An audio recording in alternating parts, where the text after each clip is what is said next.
السلام علیکم ورحمۃ اللہ وبرکاتہ۔ بسم اللہ والصلاة والسلام علی رسول اللہ نبینا محمد وعلی آلہ واصحابہ ومن والاہ، اما بعد۔ معزز ناظرین، محترم سامعین، خلاصہ تراویح کی اس مجلس میں ایک بار پھر سے آپ تمام احباب کا استقبال ہے۔ پچھلی ملاقات میں ہم نے آپ کے سامنے پارہ نمبر 10 کے حوالے سے مختلف باتیں پیش کی تھیں۔ آج انشاءاللہ ہم پارہ نمبر 11 کے حوالے سے مختلف باتیں، مختلف تعلیمات پیش کرنے کی کوشش کریں گے۔ وَلَقَدْ يَسَّرْنَا الْقُرْآنَ لِلذِّكْرِ فَهَلْ مِن مُّدَّكِرٍ۔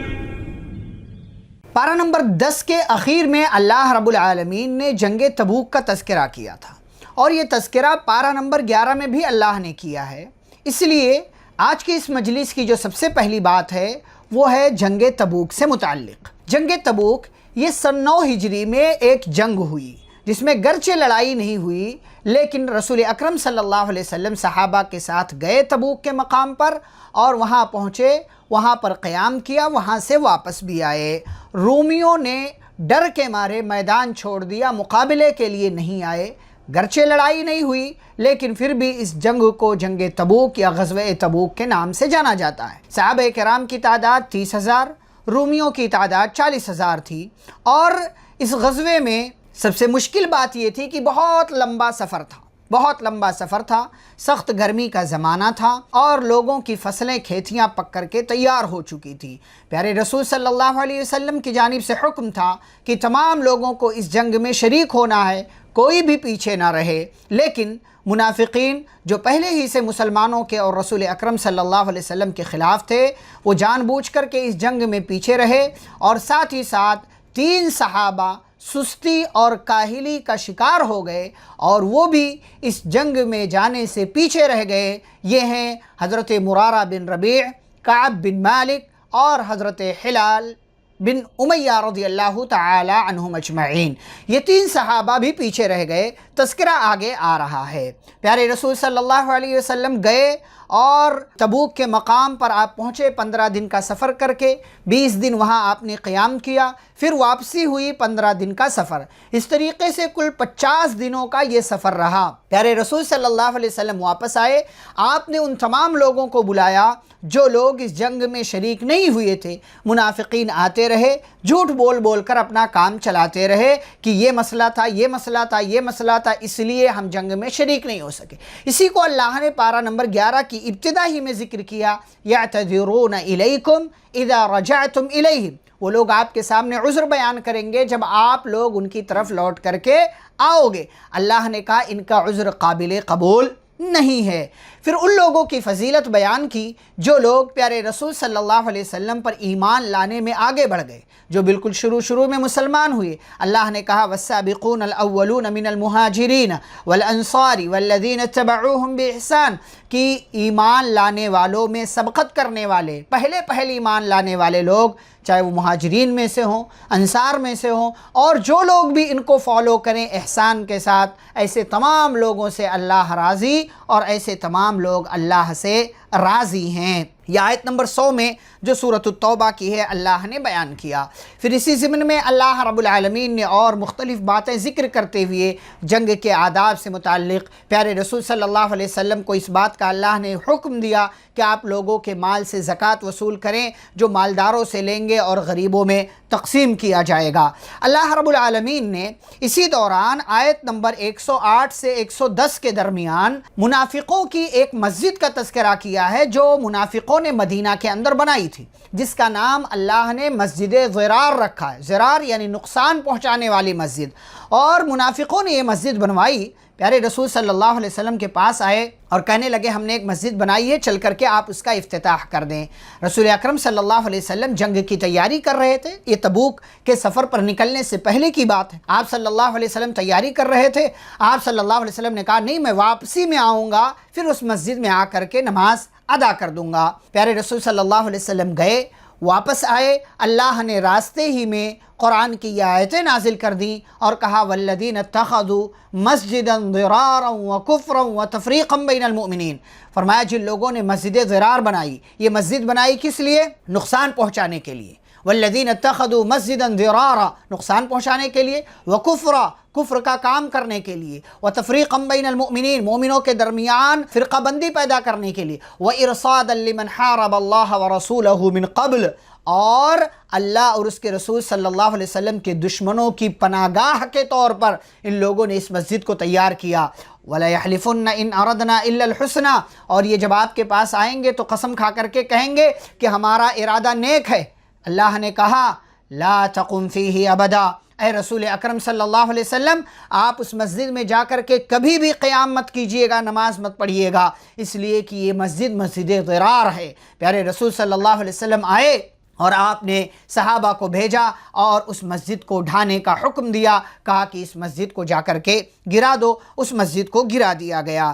ایسے ہی اللہ رب العالمین نے اپنے مومن بندوں سے اس بات کا وعدہ کیا ہے کہ اس کے مومن بندے اگر اس کے راستے میں اپنا مال لٹاتے ہیں، اپنی جان لٹاتے ہیں، بِأَنَّ لَهُمُ الْجَنَّةِ، تو ایسے لوگوں کے لیے اللہ رب العالمین نے جنت تیار کر رکھا ہے۔ اور پھر ایسے لوگوں کی صفات اللہ نے بیان کیا کہ یہ توبہ کرنے والے، عبادت کرنے والے، سفر کرنے والے، رکوع کرنے والے، سجدہ کرنے والے، اور اللہ کی فرما برداری کرنے والے، بھلائی کا حکم دینے والے، برائی سے روکنے والے، اللہ کے حدود کی حفاظت کرنے والے، فرمایا یہ ان کی صفات ہے۔ اور اسی ضمن میں اللہ رب العالمین نے یہ قانون بھی بیان کیا، فرمایا ما کان للنبی والذین آمنوا ان یستغفروا للمشرکین ولو کانوا اولی قربى من بعد ما تبین لهم انہم اصحاب الجحیم، فرمایا کسی نبی کے لیے، ایمان والے کے لیے جائز نہیں ہے کہ وہ کسی مشرک کے لیے استغفار کریں، مغفرت کی دعا کریں، چاہے وہ ان کا قریبی رشتہ دار ہی کیوں نہ ہو۔ جب یہ بات واضح ہو گئی کہ یہ بندہ مشرک تھا، اللہ کے ساتھ شرک کیا کرتا تھا، اللہ نے کہا نہ نبی ایسے بندے کے لیے استغفار کر سکتے ہیں اور نہ مومنین ایسے لوگوں کے لیے استغفار کرتے ہیں۔ اللہ رب العالمین نے آگے آیت نمبر 117 سے 119 میں جنگ تبوک میں جو صحابہ پیچھے رہ گئے تھے اور وہ تمام مومنین، ان کی توبہ کا اللہ رب العالمین نے تذکرہ کیا ہے۔ فرمایا اللہ نے مومنوں کی توبہ کو قبول کر لیا، وَعَلَى الثَّلَاثَةِ الَّذِينَ خُلِّفُوا، اور ان 3 صحابہ کی بھی توبہ کو اللہ نے قبول کر لیا جو پیچھے رہ گئے تھے، یہاں تک کہ زمین اپنی وسعتوں کے باوجود ان پر تنگ ہو گئی، ان کو اپنے آپ کے بارے میں ایسا لگنے لگا کہ اللہ کے علاوہ ان کے پاس کوئی پناہ گاہ نہیں ہے، تو ان لوگوں نے توبہ کیا، اللہ نے ان کی توبہ کو قبول کیا۔ کعب بن مالک رضی اللہ تعالی عنہ اس واقعے کے حوالے سے بیان کرتے ہیں کہ رسول اکرم صلی اللہ علیہ وسلم نے اعلان کر دیا جنگ تبوک کے سفر پر نکلنا ہے، صحابہ تیاری کرنے لگے، مال جمع کیا جانے لگا، میرے پاس اس وقت سواری تھی اور میں خوب تیز تھا، صحت مند تھا، تندرست تھا، میں نے کہا آج نہیں تو کل میں رسول اکرم صلی اللہ علیہ وسلم کے ساتھ جا ملوں گا۔ اسی آج کل کے چکر میں، اسی غفلت اور کوتاہی کے چکر میں نتیجہ یہ ہوا کہ پیارے رسول صلی اللہ علیہ وسلم گئے اور واپس بھی آ گئے۔ نبی کریم صلی اللہ علیہ وسلم واپس آئے، ہم لوگوں نے جا کر کے نبی صلی اللہ علیہ وسلم سے ملاقات کی، منافقوں نے ہم سے کہا جھوٹ بول دو کام چل جائے گا، ہمارا کام چل گیا، لیکن پہلے ہی ہم نے ایک غلطی کی تھی، دوبارہ ایک اور غلطی ہم نہیں کر سکتے تھے۔ نبی نے پوچھا کیوں نہیں گئے؟ ہم نے بات بیان کر دی کہ اللہ کے نبی صلی اللہ علیہ وسلم سستی ہو گئی، غفلت ہو گئی۔ پیارے نبی صلی اللہ علیہ وسلم نے ہمارے تعلق سے بائیکاٹ کا اعلان کر دیا، کہا کہ کوئی بھی انسان، کوئی بھی صحابی ان لوگوں سے بات چیت نہیں کرے گا، سوشل بائیکاٹ کر دیا گیا، ہمارا بیویوں کے ساتھ رہنے کی اجازت تھی، بقیہ پورے مدینہ سے بائیکاٹ کر دیا گیا، یہاں تک کہ 40 دن گزر گئے۔ حضرت کعب بن مالک رضی اللہ عنہ کہتے ہیں میں نبی صلی اللہ علیہ وسلم کے پاس جاتا تھا، سلام کرتا تھا، آپ اپنا منہ پھیر لیتے تھے، میں دیکھتا تھا کہ نبی میرے سلام کا جواب دے رہے ہیں کہ نہیں دے رہے ہیں، آپ تصور کریں، لیکن ان لوگوں نے سچ بولا تھا، اللہ کے حکم پر عمل کیا تھا۔ 40 دن گزرے، 40 دنوں کے بعد یہ اعلان ہوا کہ اب بیویوں سے بھی الگ ہو جانا ہے۔ پوچھا گیا طلاق دینا ہے، کہا طلاق نہیں دینا ہے، بستر الگ کر لینا ہے۔ 40 دن کے بعد بستر بھی الگ کر دیا گیا۔ 50 دن گزرے اور 50 دن کے گزرنے کے بعد اللہ رب العالمین کی طرف سے اعلان آیا وَعَلَى الثَّلَاثَةِ الَّذِينَ خُلِّفُوا، 3 لوگوں کی توبہ قبول کر لی گئی۔ ان صحابہ کو بتایا گیا، خوشی سے سرشار ہو گئے۔ اللہ نے کہا یا ایھا الذین آمنوا اتقوا اللہ وکونوا مع الصادقین، اے ایمان والو اللہ کا تقوی اختیار کرو اور ان جیسے سچے لوگوں کے ساتھ ہو جاؤ۔ زندگی میں ہمیشہ سچ بولو، کبھی بھی جھوٹ کا راستہ اختیار نہ کرو۔ جھوٹ سے کام چلا لوگے لیکن اللہ اس گناہ کی وجہ سے سزا دے گا، اور سچائی کی وجہ سے ممکن ہے کہ تھوڑی دیر کے لیے نقصان اٹھانا پڑے، تکلیف برداشت کرنا پڑے، لیکن اس کا نتیجہ ہر صورت میں بہترین آئے گا، جیسا کہ ان 3 صحابہ کے ساتھ بہترین آیا۔ اور اللہ نے ان تینوں کا تذکرہ قیامت تک کے لیے اپنے مبارک کلام اور کتاب کے اندر درج کر دیا اور ان تینوں کو زندہ و جاوید بنا دیا۔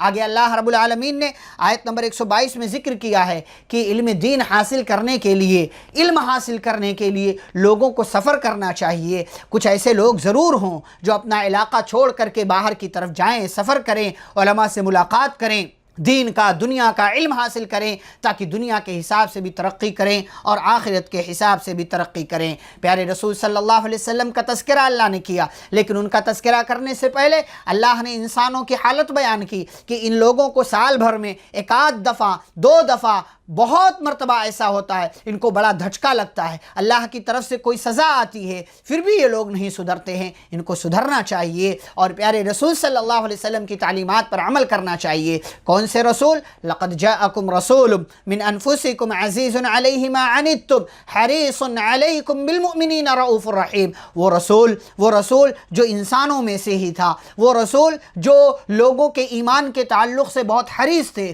وہ رسول جو لوگوں کو پکڑ کر جہنم سے بچا رہے تھے، یہ سوچ رہے تھے لوگ ایمان لے آئیں، مومنوں پر بڑے مہربان تھے، رحمتیں لٹانے والے، شفقتیں لٹانے والے تھے۔ اور ساتھ ہی ساتھ اللہ نے اس سورہ کے آخر میں ایک دعا کا تذکرہ کیا ہے، جب زندگی سے پریشان ہوں، جب دشمنوں کی طرف سے الغار ہو، حملے ہوں، یہ دعا پڑھ لیں، حسبی اللہ لا الہ الا ہو علیہ توکلت وہو رب العرش العظیم، میرے لیے اللہ کافی ہے، اس کے سوا کوئی سچا معبود نہیں، میں نے اسی پر بھروسہ کیا اور وہ بہت بڑے عرش کا رب ہے۔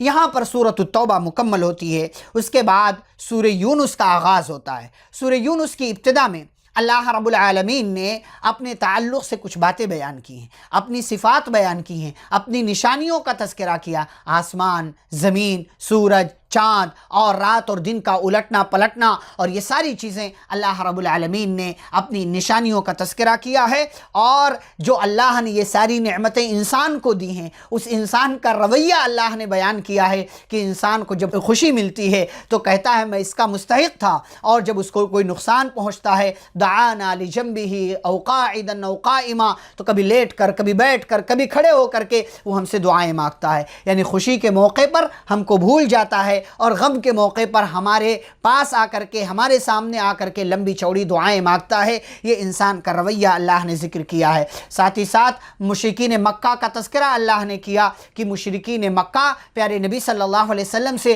الگ الگ نشانیوں کا مطالبہ کرتے تھے اور کہتے تھے کہ اس کلام کے علاوہ کچھ اور لے آؤ۔ پیارے نبی صلی اللہ علیہ وسلم کہتے تھے قل ما یکون لی ان ابدلہ من تلقاء نفسی، یہ میرا کلام تھوڑی ہے کہ اپنی طرف سے لا کر کے میں جو ہے اور کوئی کلام پیش کر دوں۔ اور پیارے نبی صلی اللہ علیہ وسلم کہتے تھے فقد لبثت فیکم عمرا من قبلہ، اے مکہ والو، نبوت اور رسالت کا دعویٰ کرنے سے پہلے، نبوت اور رسالت کا اعلان کرنے سے پہلے میں نے تمہارے درمیان ایک لمبی عمر 40 سال کا عرصہ گزارا ہے۔ تمہیں میرا کردار، میری زندگی، میری سیرت اور میرا سب کچھ تمہیں معلوم ہے، تو تم میری بات کو سمجھتے کیوں نہیں ہو؟ افلا تعقلون، کیا تم عقل نہیں رکھتے؟ یہ نبی کریم صلی اللہ علیہ وسلم حوالہ دیتے تھے۔ ساتھ ہی ساتھ جب انہیں سمجھایا جاتا تھا کہ ان بتوں کی عبادت مت کرو تو وہ کہتے تھے ہؤلاء شفعاؤنا عند اللہ، ہم ان کی عبادت تھوڑی کرتے ہیں، ہاں ہم ان کو راضی کرتے ہیں تاکہ یہ ہمارے لیے اللہ کے پاس جا کر کے سفارش کریں اور ہمارے لیے شفاعت کا کام کر دیں۔ پھر اللہ نے انہی مشرکین مکہ کا تذکرہ کیا ہے کہ جب مشرکین مکہ سفر کرتے تھے اور ان کی کشتیاں سمندر کی موجوں کے گرداب میں پھنس جایا کرتی تھیں تو دعوا اللہ مخلصین لہ الدین، تو یہ لات کو، منات کو، عزا کو، ہبل کو نہیں پکارتے تھے بلکہ اللہ کو پکارتے تھے، کیونکہ ان کو پتا تھا کہ سمندر کی موجوں میں اگر ان کو کوئی بچا سکتا ہے وہ اللہ ہی کی ذات ہے۔ لیکن فلما انجاہم، جب ان کو اللہ نجات دے دیتا تھا اور انہیں زمین پر زندہ اور سلامت لے آتا تھا، اذا ہم یشرکون، پھر سے یہ لوگ شرک کر لیا کرتے تھے۔